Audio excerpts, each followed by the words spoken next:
you're thinking about buying property in Mexico, there is something you need to understand first. Because I've seen people make incredible investments here, but I've also seen people buy the wrong property in the wrong area for the wrong reasons, and years later, they still regret the decision. And the reality is, most of these mistakes are completely avoidable. You just need to understand how this market actually works. Hi, I am Nancy Valiente. I am a real estate broker, attorney, and economist here in Puerto Vallarta. And over the last 12 years, I have helped Americans and Canadians buy property safely in Mexico. And what I've learned is this. People usually don't lose money because Mexico is risky. They lose money because they buy emotionally without fully understanding the market, the demand, the legal process, and how investment properties actually perform. And honestly, that's understandable. Because for many foreigners, this is unfamiliar territory. You are dealing with a different country, a different legal system, a different market, and a different culture. So in this video, I want to walk you through the 3 biggest mistakes that I see often that buyers make, and more importantly, how to avoid them. Mistake 1. Buying based on price.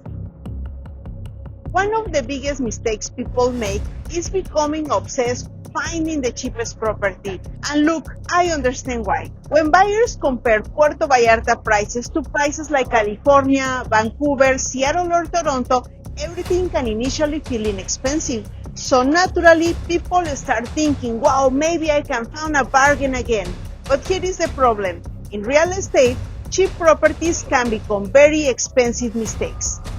I have seen situations where buyers purchase a condo because the price looked attractive, but later discover poor building management, special assessments, low occupancy, bad location, noise issues, or weak resale demand.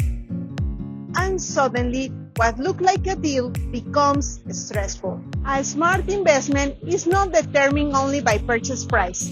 It's determined by demand, location, building quality, amenities, and long-term desirability. Sometimes a more expensive property actually performs much better financially, especially in vacation rental markets. And this is something many first-time buyers misunderstand. They think if I buy cheaper, I reduce risk. But in reality, low-demand properties are often riskier because they rent less, appreciate slower, and become harder to resell. That's why when I work with clients, I don't just look at, can you afford this? I look at, will this property actually work for your goals? Those are 2 very different conversations. And that leads directly into mistake number 2, which is probably the most underestimated mistake in Puerto Vallarta real estate. Mistake number 2, ignoring location and demand. Not all areas in Puerto Vallarta perform equally, and honestly, this is where emotions start taking over. People walk into a beautiful condo, they fall in love with the view, the decoration, the feeling, and they completely stop thinking like investors. But renters don't rent emotions, they rent convenience. And this is critical to understand. In short-term rental markets, demand usually follows walkability, beach access, restaurants, nightlife, safety perception, amenities, and overall lifestyle experience.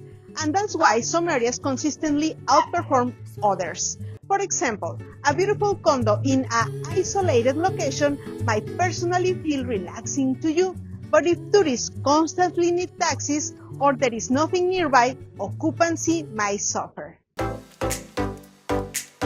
And this becomes especially dangerous when buyers are using financing or depending on rental income to help cover expenses.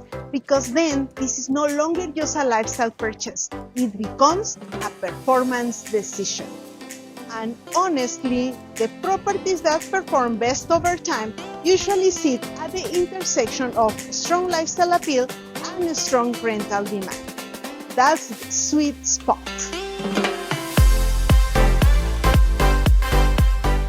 When I analyze properties for clients, I am not just looking at the square footage. I am analyzing market demand, rental behavior, occupancy trends, future resale potential, and long-term positioning. Because in vacation markets, location changes everything. And now let's talk about mistake number 3, which honestly causes more fear and confusion than anything else. Mistake number 3, not understanding the process. A lot of foreigners are interested in buying in Mexico, but they never fully understand how ownership actually works. And uncertainty creates hesitation. People start asking, is it safe? Can foreigners legally own? What happens with the bank trust? What if something goes wrong? And honestly, these are valid questions. But the important thing to understand is this. Buying property in Mexico is not unusual. Thousands of Americans and Canadians buy property here legally every single year. Yes, in restricted zones near the coast, foreign buyers typically purchase through a fideicomiso, which is a bank trust structure. But when property is established, you still maintain the rights to use, sell, rent, remodel, and inherit the property. The issue is not the structure itself. The issue is buyers entering the process without clarity. And unfortunately, some people rely only on social media advice, random Facebook groups, or emotional pressure from salespeople, instead of truly understanding cost, HOA structure, taxes, rental regulations, legal review, and investment strategy. And honestly, this is why I always tell buyers, don't rush. Good investments usually come from clarity, not urgency. So let's quickly recap the 3 biggest mistakes. Number 1, buying based only on price. Number 2, ignoring demand and location. And number 3, not understanding how buying in Mexico actually works. These mistakes are avoidable if you approach this market strategically and if you work with the right guidance. This is exactly why I created a free guide especially for Americans and Canadians considering buying property in Puerto Vallarta. In the guide, I explain how the buying process works, real costs, best investment areas, rental income realities, and common mistakes to avoid. So if you are seriously considering buying in Puerto Vallarta, check the link below or send me a message. And if that makes sense for your goals, I will be happy to help you guide you through the process. No pressure, just clarity. Right now, I am in the heart of the romantic zone. Behind me, you can see this is Café San Angel, and it doesn't matter the season. People is always visiting Puerto Vallarta because it's rich in culture. People is super friendly. You have rivers, you have oceans, and the most important thing is that we are here welcoming you every time you visit. Okay, well, that's all for today. I hope you enjoy this information. I think when you get to understand all this, everything becomes more clear. Okay, well, if you like this video, share it with someone that could be useful too. And don't forget to subscribe to my channel, give me a like, and leave me a comment. What do you think about these mistakes? Are you avoiding them? Do you want to hire me as your real estate agent or your attorney? I am here to help you and guide you through the process. Even if you bought pre-construction, remember I can review all your documents. Send me a message and see you in the next video.